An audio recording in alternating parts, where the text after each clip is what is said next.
Hey y'all, Melissa here at Twin Oaks Family Farm in Southeast Ohio, USA. We're going to take a look at the meat birds at exactly 4 weeks old. So this group of Cornish Rock Cross meat chickens is 28 days old and they are being raised for poultry production. They're having quite the active spurt right at the moment. So they do a lot of hopping and jumping around whenever they go to move. That's just kind of their locomotion style, I guess. But they actually are quite agile. They get around really well.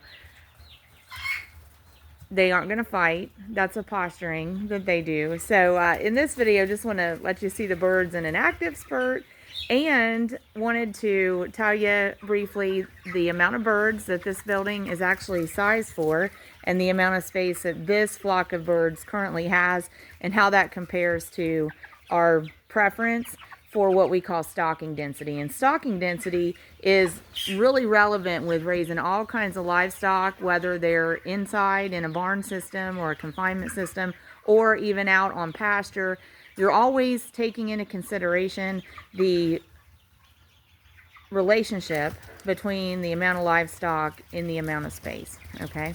And even especially on pasture, it's as critical or more critical to consider the amount of livestock to really the amount of vegetation that is out on pasture for them, especially if you're relying on that as a food source, because animals graze down and trample down vegetation on soil very quickly when it's in use. So they almost have to be rotated or moved to be able to continuously plan on a food source from a pastured system. In our system, we're raising the birds in confinement, so their feed is provided for them.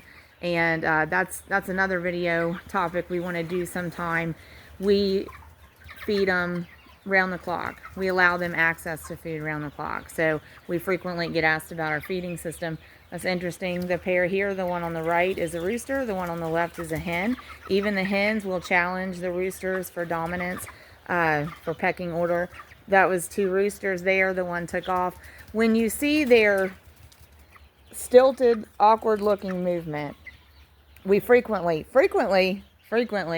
get the comment, they can hardly move. Okay, well, actually, maybe it does come across that way on video, but in person, in fact, they're not struggling to move at all, okay?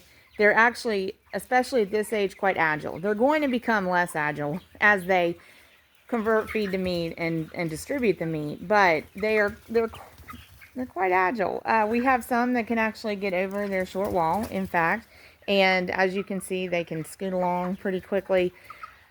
They will challenge each other in a posturing, kind of like just a pecking order posturing, and it lasts about 3 seconds, and they make eye contact and then break eye contact and cease and desist and move on.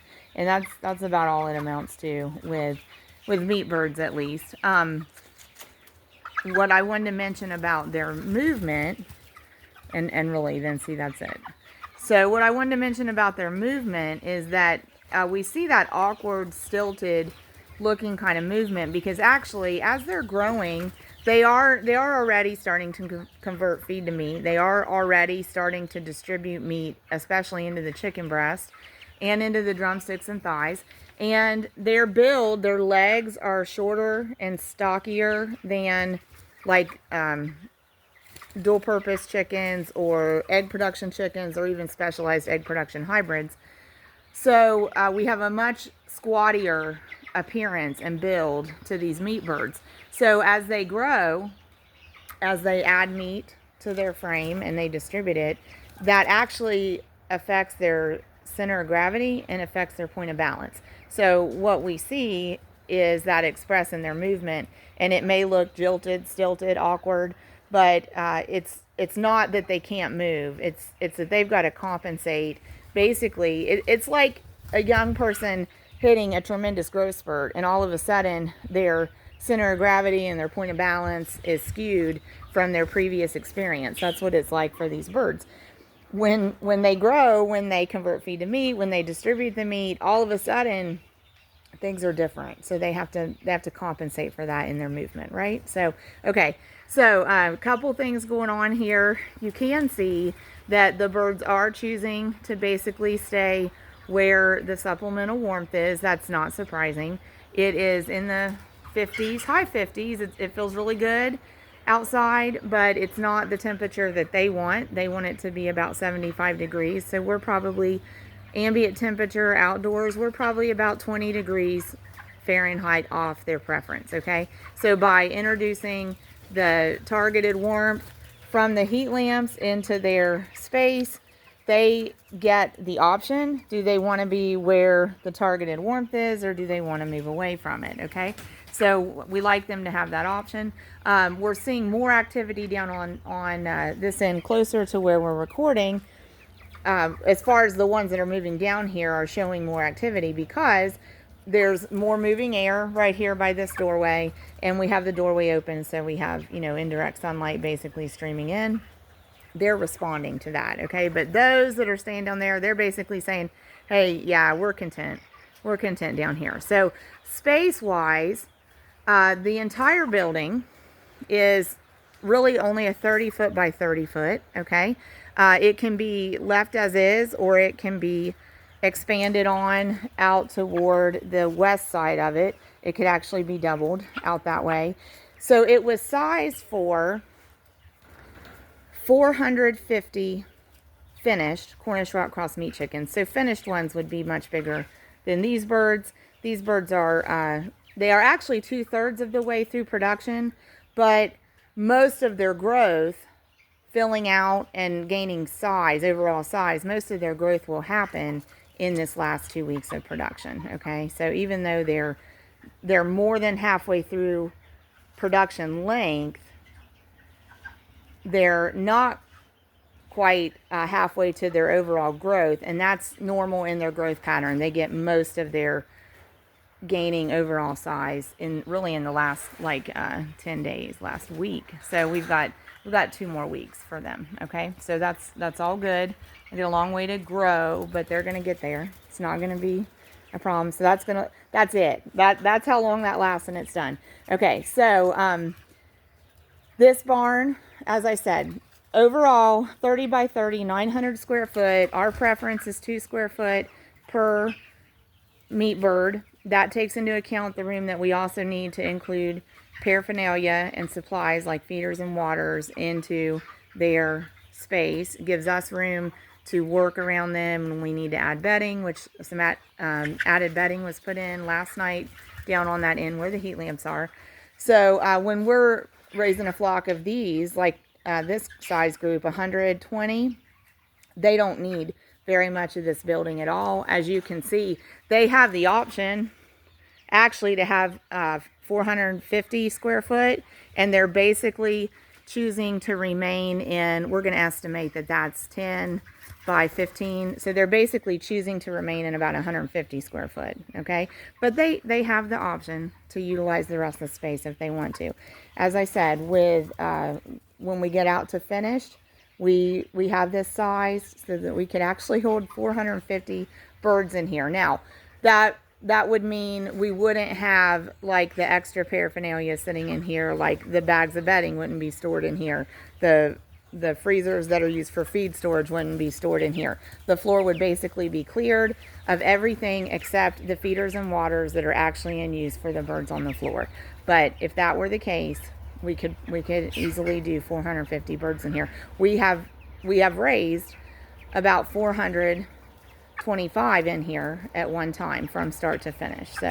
So that was the plan when we sized the barn, that we could do up to 450, and when we tested it with about 425, it worked out really, really well. So this is actually very good to see all this kind of activity in them, because they're bearing their weight on their legs, utilizing their legs, and we want to keep their legs strong, all right? And that's another reason that we want at least 2 square foot per bird.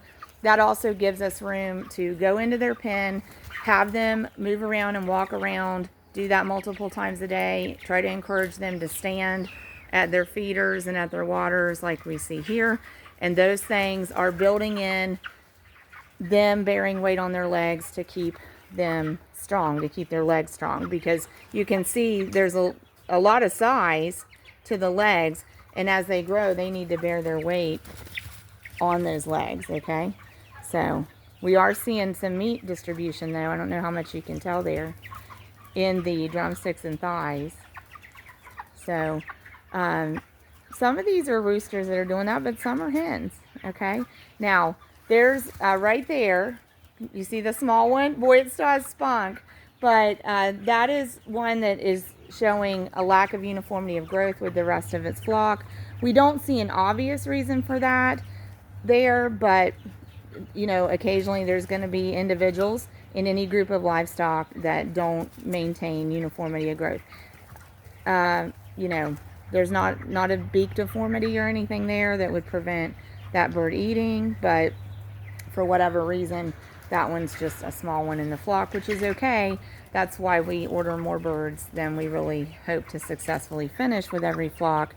You know, we may order an overage of like 25 birds more than we schedule processing for, just to allow for any birds that we may lose or any birds that may not keep up in growth, because it does happen, you know, it does happen. So at any rate, so that was the main thing just want to talk about today with the stocking density. But we prefer 2 square foot per meat chicken, and that gives us enough room to raise them in the same place from start to finish.